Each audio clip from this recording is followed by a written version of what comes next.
Next story we're ringing into is the ringing of the bells. Many years ago, a deadly plague moved from one town to another. People died quickly, and a doctor wasn't always nearby to officially declare a patient dead. The bodies were buried, but sometimes it was too soon. Once in a while, a body was buried alive. For safety, the villagers put a string in each coffin with a bell at the other end. All day and night, someone sat in the graveyard listening for a faint ring, which meant someone was buried alive and needed help. 12-year-old Jeremiah was responsible for maintaining his family's cemetery. Every day he walked the grounds, making sure that the property was tidy. Jeremiah thought of buried people as part of his family. He especially liked Mrs. Matthias, who died years before Jeremiah was born. Her tombstone says she was kind and always helped others. Mrs. Matthias had died after stopping to help an old man whose foot was stuck in a hole. He was stubborn and refused her help.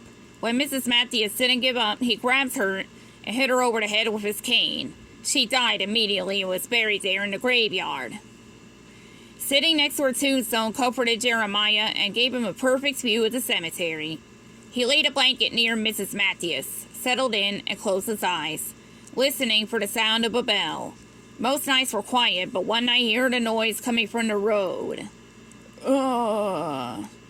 It sounded like someone was struggling and needed help. Jeremiah looked around but couldn't see anyone or anything. Ugh, the boy said again. Slowly, Jeremiah crept toward the road. The night sky made it hard to see where the voice was coming from. As his eyes adjusted in the shadows, Jeremiah saw an old man. His foot was wedged tightly in a pothole along the walking path. "Oh no!" Jeremiah cried. "Let me help you." The old man looked up with an evil smirk. "Why can't you leave me alone? Always getting in the way." Then the old man grabbed at Jeremiah, terrifying him. Suddenly, the sound of a bell, ringing fast and loud, filled the air, startling the old man and Jeremiah. The old man let go of Jeremiah and stumbled away. Jeremiah rushed back to the cemetery, searching over the freshly dug graves, looking for the ringing bell.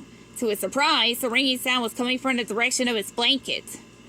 Jeremiah tiptoed to his favorite spot and saw that the ringing was coming from the grave of Mrs. Matthias. The end.